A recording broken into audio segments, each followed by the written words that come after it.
xamante ne peut-être fii nga yaakaar ni war nañ koo mën a doxal mais appel à candidature bi kañ la ak ci yan poste la. Ziguinchor amul defuñu fa appel à candidature gis ngeen ko wala communiqué boobu pourquoi kenn waxu ci ne ñoom kat dañoo waxoon appel à candidature ci poste bii nii def nañ fa appel à candidature. D'accord. parce que intéressé wu leen xam leen intéressé mooy nomination yi. waaye bés bu ñu dof lu woon ba ñu fi nekkoon ñu ne leen déedéet yéen ñun àndiwuñ kenn de yéen toog leen fi. nañ doxal xool. d'accord Ajaratu nomination yi loo ci xalaat ni ki démb àllarba jumaay am na nomination yu yees ñenn ci seen i alliés ñu ca des comme ni la ko Pape Ousmane waxee pàccoo la wala lu mu doon ñeneen ñi bokk au sein de Pastef te ñoom ñoo fi diggee woon ni appel à candidature war naa mën a am sur certains postes c'est bon à préciser fan lañ ci toll ci appel à candidature yooyu nomination yi nga xam ni yees na ñu gis ko.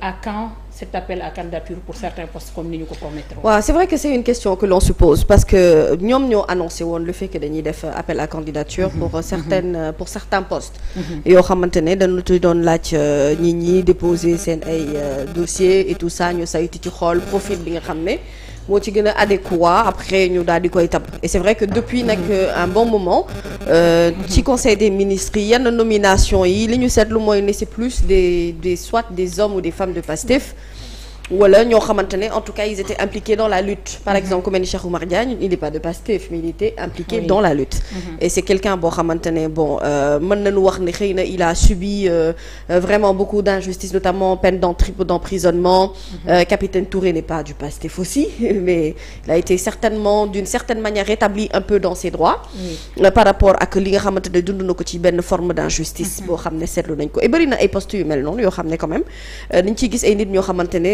ils étaient peut-être impliqués dans la lutte période bi nga xamante ne il fallait peut-être pas être partisan du Pastef mais peut-être être je dirais même pas partisan mais nga xëy na nga bokk ak ñoom idéologie wala nga bokk ak askan wi ñenn ci askan wi nga xamante ne ñoo voté le président Bassirou Diomaye Faye gis-gis par rapport ak loxo yi war a soppeeku maintenant dafa am lenn loo xamante ne moom cette critique là il faut qu'on l'accepte mooy ne le fait est que l'annonce de faire li nga xamante ne moo jëm ci wàllu appel à candidature ñoom ñoo ko def donc bu ñu seetloo ci ay postes nii am na ci yu ci bari ñoo xamante ne ñu leen jege la ñi dañuy poser wu la question de cet appel à candidature concerne qui finalement bien que direction yi jeexagul nomination yi jeexagul et le président Bassirou Diomaye Diakhar Faye il prend son temps quand même pour mu mën a xool profil bi nga xam ne ci ni ma ko jàngatee moo gën a dal xelam mu teg ko fa léegi nag ngoone dafa am lu mu wax aussi et loolu c'est une très grande part de vérité dafa am loo xamante ne nii man damay jàpp ne wax naa ko fi démb kaddu opposant ak kaddu ku nekk pouvoir duñu benn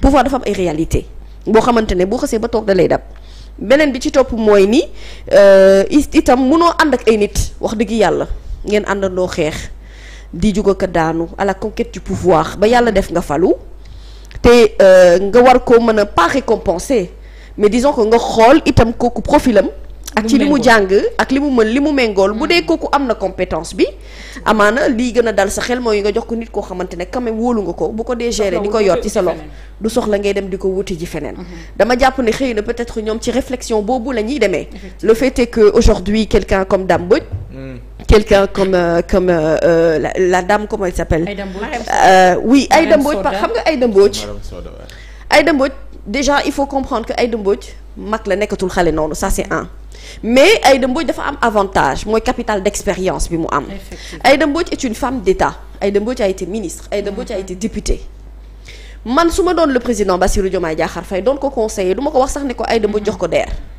wala jox ko benn poste de direction dama koy tab mu nekk ci sama wet soit dama koy def conseiller mu nekk ci sama wet di ma apporter ay expertise parce que des gens comme Habib Sy comme Aïda Mbodj dañoo am vécu ci wàllum politique benn mais état du politique rek moo koy gérer te bu ñu fàtte ni ñun tamit dafa bokk ci lu bari lu ñu doon kaas mooy ni lii tax yenn direction yi ak yenn sociétés yi doxul suñu réew c'est parce que c'est trop politisé et cette façon de faire de la politisation dans nos administrations et dans nos directions loolu moo tax ñu rafetlu l'esprit de l'appel à candidature parce qu'on se dit on sort un peu du profil politique pour apporter une toute autre expertise mi nga xam ne pour regarder vraiment est-ce que ça marche parce que ce qui se passe mooy de 1960 jusqu'à nos jours malheureusement il y a toujours eu des nominations yoo xamante ne c'est fait par soit sentiment ou soit par égard politique mais réellement peu basé sur les compétences. Maintenant l'atout xëy na peut-être bi ñu mën a may ñi mooy ne ces gens yi ñi tàbb ce sont quand même des gens compétents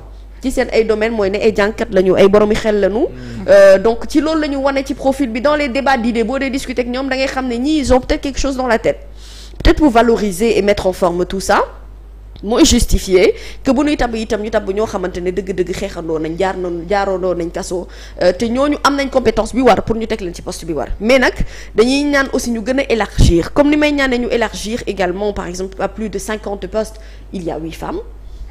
J'aimerais qu'on élargisse de ce côté-là ñu gën a creuser. J'aimerais aussi que cet appel à candidature au moins ñu gën ci baser pour réfléchir sur les autres profils à venir que ça soit moins politique aussi pour que vraiment xel yi mën a dal ne li daan am dootul continuer di am et que on va aller dans une rupture qui réellement dépasse même l'idéologie mais dans la profondeur des choses maanaam ñu ngi ci ñu teg systématiquement loo xamante ne appareil bu dëgër la boo xam ne ci xam-xam lay wéeru ci compétence lay wéeru et moins dans les questions de sentiment bien que gëw ma ni le régime actuel par sentiment lay demee dama jàpp ne vraiment dañuy réfléchir ci pour sécuriser parce que état tamit da nga koy sécuriser ànd ceeg ñoo xamante ne dañuy dalal sa xel am nañu xam-xam pour loolu et puis après booy ubbi nga ubbi poste yi jeexagul donc je leur laisse encore le bénéfice du doute mais nañu bàyyi xel quand même à la communication à la parole bi nga xamante ne moom la ñu jaay askan wi ñuy fexe di góorgóorlu ba xaw a méngoog moom ci doxalin.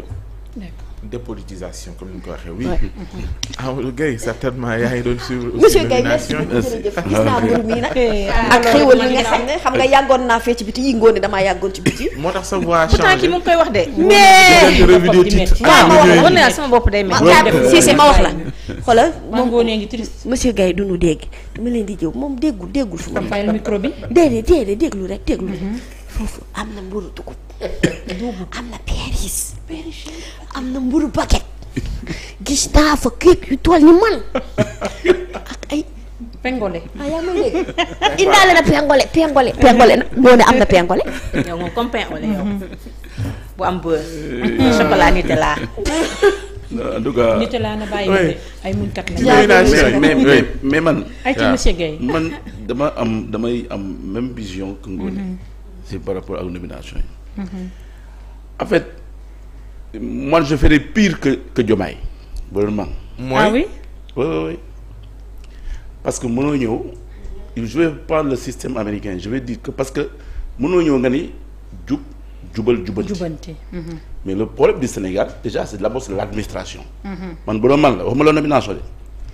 je balaye toute l'administration jël fa def sama ay nit. da ngay raxas ba mu set. ba muy set. bale bi da ngay bale.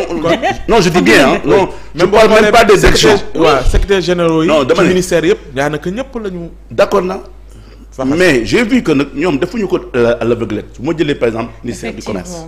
te fa nekkoon lañu fa bàyyi te ñëpp xam nañu kooku.